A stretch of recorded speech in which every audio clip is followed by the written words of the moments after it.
Hello, my name is Fred. This is the table, and when the table talent, umukobwa mwiza, she's very talented. She's very so talented. Hello. Hi. How are you? I'm good. How are you? Nitwa Fred. I'm okay. Nitwa Belinda. Belinda makuru. Ni meza. Asa neza cyane. Akoze cyane. Asa neza kabisa. Okay. Belinda, turi muri the table. Nukuvuga ngo we're gonna share everything about. Turavuga bijyanye na tell for change. What can we tell people and then they can change anyhow. You ready? Ready. Okay. Belinda, umuntu utakuzi yakumenya gute? Umuntu utanzi yamenya gute? Oh god. Yajya kuri social media akambona. Yego. Instagram, Facebook, YouTube, ahantu hose yajya akambona akamenya. Lele. Ntabwo yabaze imyaka. Imyaka? Imyaka ntagiriho. Alright. Turabizi neza ko umuhanzikazi ukomeye cyane. Gospel, very talented. Are you? I am. Alright. Niki kintu kigutera kujya muri gospel, kujya muri secular? Biruta kujya muri secular. Ikeneye kujya muri gospel, n'ikeneye kujya muri secular, nuko navukiye mu muryango w'abakristo basenga Adventiste, nkura ndirimba nyine nkorera mu rusengero mu torero, noneho nkura ndi umuririmbyi secondaire, university hose nyine. Alright. No kuvuga ngo hari abantu baba bicaye hariya they still have talent and then bakavuga ati why not noneho twebwe tutaba promoted cyangwa se tutagera aho Belinda ageze. Belinda ni umuntu ubungubu uri guforonga kuri YouTube, ugera kuri RB, agatanga interview, agatanga everything. Belinda, umuntu uri hasi uri mu muryango wa Kristo, ni gute yavuga ati okay, ni gute yafata icyemezo akavuga ati why not noneho ntagendera kuri Belinda? Ni iyihe nama wamugira? Sinibaza ko nari nagira kure hahambaye, ariko ku bantu nyine bifuza kugira aho ngeze, nubwo ntago ari ahantu horoshye cyane hagera, ariko ndacyafite hari cyane aho kugera.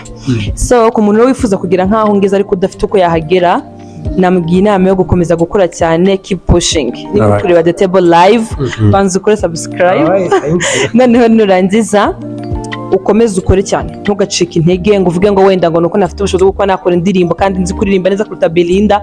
Barahari benshi cyane bafite impano ariko dafite ukuntu nyine bayipromotinga. Komeza ukore, ufata ama videos, poste kuri Instagram, utaginge abantu barebe ibikorwa byawe. Niba udafite na telefone wenda wakoresha ngo bataginge koko, wowe komeza ukore, wishiremo ko nyine wowe izera Imana, uvuga ngo ngiye gukora kino ariko umwami nkorera, umwami nyine ndirimbira ngahimbaza nkamunezeza, nawe nyine igihe cyanjye kizagira nezeza. Alright. Ikibazo cya kabiri kiragira kite, ni ikihe kintu cyatumye uchuzinga kuba wenda wavuga ati ngewe Belinda ngiye gufata icyemezo ngiye mu guhanga? Of course ushobora kubona bararirimbye muri choral, abenshi twumva ari impano zituruka. Ni ikihe kintu cyagupushinze ukavuga ati why not noneho ntagira channel, why not noneho nta collaboration with my sister and then tukaririmba tukamamara? Ni ikihe kintu cyagupushinze? Ikintu cyampushinze ahantu twiga high school, ndumva ariho byaturutse. Ndumva twaririmbaga tukiri abana mu rugo, abantu bakabikunda, ariko nyine tukavuga tuti nta kuntu twabikora nyine kugira ngo byamamare, nkumva atari n'ibintu byacu. None ahantu twigaga high school tuhageze rero, abantu nyine bakakunda ukuntu turirimba, bakabikunda cyane, bakadutumira mu maboko twaririmba, bakatwishyura amafaranga, umva bakabikunda pe. Noneho umunsi umwe dupostinga video turayisharinga, abantu barayikunda cyane, ariko tukaba nta bushobozi kandi dufite bwo nyine twavanguruka dukore nyine YouTube channel cyo twaprodinga indirimbo zacu cyangwa cyo muri studio. Noneho ndashimira cyane Sako wadukunze nyine akadukunda ntacyo turi cyo, twari na talented kurusha abandi bana bose. Rero aravuga ati mwabana mwe nababonyemo impano, reka njye bakorera indirimbo for free, noneho muzauploading. Rero ni abantu nyine batubwiye ati mwagiye mukora nyine indirimbo, tukabona kuri YouTube, tugapostinga akavuto gatoya, ukabona comment nk'abantu kuri WhatsApp nk'abantu 100 bavuze ati mwabana mwe muzi kuririmba, mujye muririmba nyine muziduhe gusa nyine n'umugisha. Ndumva ni comment z'abantu at all. Alright. Stand and the table. Ikibazo kiragira kite, ni ikihe kintu wenda kuri wowe nyine gihora kigupushinga ukavuga ati now noneho I'm proud of who I am? But okay, I'm Belinda, I'm proud of it. Ku buryo buri wese yacyumva kikamupushinga nawe akavuga ati I'm proud of myself. Ni ikihe kintu kikwemeza kuri wowe ubwawe? Okay, mba numva icyizere ndakigirira, ariko nyine to the extent nyine nagore kuri extent nakumva vuga I'm proud of who I am. Ndumva ndacyafite urugendo runini cyane rwo gukora ndi proud yo ndi ubu ngubu, kubera ko hari byinshi nagiye nifuza mu buzima nagiye ngeraho. So rero iyo numvishe umuntu yagiye kuri YouTube channel yakunde na Mary akabareba indirimbo zacu akaza akambwira ngo nari mbabaye ndebye amashimwe, numva ndanyuzwe, numva ngaruye ubumuntu, nari nihebye, noneho numva nyine indirimbo zanyu narebye twarabohowe, numva koko ngiye muri mood neza yo kumva ko nakiriye agakiza. Mba numva nishimye cyane, ndavuga burya umurimo w'amaboko wanjye harawufasha. Mba numva nishimye. That's amazing. Belinda, reka wenda dutandukire umuziki hanyuma tujye mu buzima busanzwe, tujye mu bintu bijyanye n'urukundo. Uko biri kose buri wese agira urukundo, right? Yeah. Right. Uko biri kose tugiye guseka, tugiye kumva Belinda mu rukundo. Mbese ni umuntu umeze ute? The table again. Ni ukuvuga ngo iyo bavuze urukundo ruri sunda byita gute? Boyfriend and girlfriend. Bavuga tuki abantu barimba gospel, abantu bahimbaza Imana, baramya Imana. They are out of that. Really?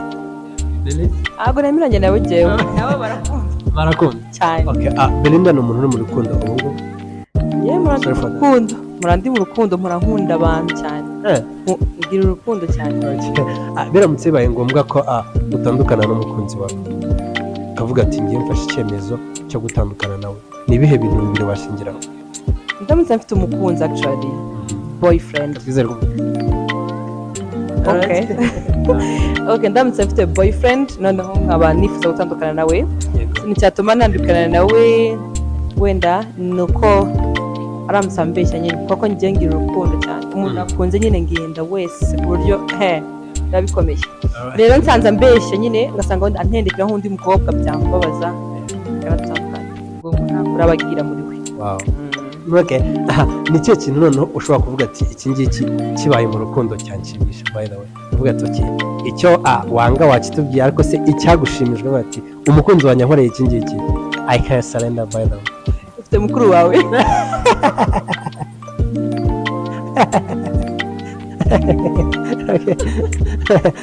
Ntabwo mbizi. Uramufite? Ntabwo mbizi. Okay, nangize mutumenyane. Never mind, I'm kidding. Ni cyo kintu mu rukundo gishobora kugushimisha bati of course nyine he did well. Umuntu ari proud yanjye cyane, nkunda n'ururabo, nkunda tugift nk'utwo n'igipupe. Arabonye kuri seven. Oya sha ntabwo nakiri. Sorry. It's okay. Akibaza aramutse nyine abari proud yanjye, nyine ari proud yanjye, kwa proud yawe n'ibintu by'ibikana, ari proud yanjye nubwo yaba adafite amafaranga cyangwa si mbigendera ibyo ngibyo, ariko aramutse nyine nkunda by'ukuri inzira zose byamfata kugira ngo akabingaragariza, noneho nyine ndabenjoyinga najya numva ni proud cyane. Right. Turi muri the table, hanyuma tugeze ku kibazo gisa nkaho ari icya nyuma, and then ndaza kuguha amahirwe yo kumbaza ikibazo nawe kimwe, ubu noneho to concluding our interview. Then biramutse bibaye ngombwa ko useka Belinda for real, then umuntu akavuga ati agiye gusetsa, ni iki yavuga ngo kikagusetsa? Ikintu umuntu yavuga kikansetsa, agaruye nk'ibintu nakoraga mu bwana, akabimbwira biransetsa cyane, byansetsa rwose nga biransetsa. Okay. Bwana bwanjye nyine. Okay. Ikibazo cya nyuma ni ukuvuga ngo nugitsinda this t-shirt igura 10,000. So nugitsinda we give it for free. Are you sure? Ni ukuvuga ngo ikibazo cyacu gifite amategeko. Icya mbere itegeko rya mbere ryaretse ntabwo wemere kuvuga ngo ntabwo mbizi, ntabwo nshaka, okay, ndatekereza ntacyo, utuntu n'utwo nk'uko nyine duhakana. You are not allowed. Are you ready? Ready. Okay. Ni ikihe kintu ababyeyi bawe batakuzi? Ikintu cyane ababyeyi banjye batanziho. Bara amasegonda 5. Ababyeyi banjye ntabwo bazi ko ndi seriye.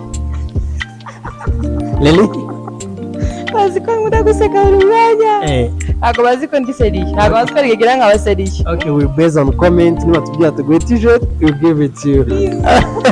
Okay, hanyuma ni ikihe kibazo noneho wambaza as a CEO of the table? Nashaka ko first of all congratulations. Thank you. Reje neza. Byanga bikunda the table live hari ikintu nyine yigisha abantu. Right. Ndashaka kubazaho igitekerezo cya the table live cyaturutse na expectations zawe nyine muri kuba muri iyi line of business cyangwa se any kind of it, yeah, company. Nyine expectations zawe na igitekerezo nyine cyaturutse n'icyo uteganya kugeza ku bantu nyine for nyine cyahindura ubuzima bwabo cyangwa se kikabenkoraja. Okay, ndabivuga mu magambo ngahe? Ndabwira mu seconde 10. Okay, thank you. The table rero yaturutse kuba nuvuga ngo dufite point uvuga ngo tell for change, nuvuga ngo icyo umuntu yavuga then kigahindura. So we meet with the people and then tugateninga they tell the story not only for people ariko wenda na businesses baza bakagira bagafata umwanya wabo bagasobanura their product service for free. So nuvuga ngo twebwe dushaka kubaka icyo bita digital platform that make marketing, that make change for people, then no payment. Nuvuga ngo dusanzwe tuzi ko umuntu ashobora gukora marketing and then they pay, but for us nuvuga ngo dushaka gukora your platform buri wese ya sharing their thoughts, people make love, umva buri kimwe cyose nyine bakagikora, but then tukarikinga in each and every culture. Buri wese nyine tumugeraho, usetsa, utell a story, ugurisha, ugurishwa, anyhow. So ndatekereza ntabwo twatekereje ntabwo twatekereje. You did a great. All right.